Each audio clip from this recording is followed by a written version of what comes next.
লোকরা সেভিং করুক, ঘর বানাক, ঠিক আছে, কিন্তু ক্যাপাসিটি অনুযায়ী ঘর বানাক।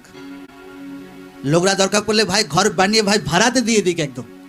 ঈশ্বর অনেক কিছু বুদ্ধি তার লোকদেরকে দিয়েছে, লোকরা করতে পারে একদম। আসান সে কিছু হয় না কোনো দিন, আপনাকে বুদ্ধি লাগাতে হয়, প্ল্যানিং করতে হয়, আপনাকে টান মারতে হয়, তবে সেই জিনিসটা কমপ্লিট হয় একদম। আমেন।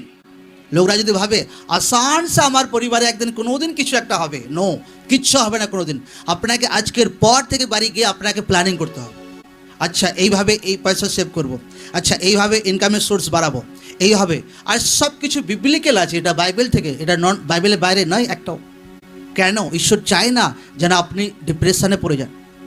কারণ যদি লোকরা যদি যেটাই আসছে সেটাই খরচ করছে, তো সেই ব্যক্তিকে আনেওয়ালা টাইমে বাধ্য হয়ে ধার নিতে হবে, লোন নিতে হবে। আর যে মুহূর্তে লোন নেবে, লোনের পর লোন, লোনের পর লোন, লোনের পর লোন, ডিপ্রেশন অ্যাটাক করবেই তার জীবনে।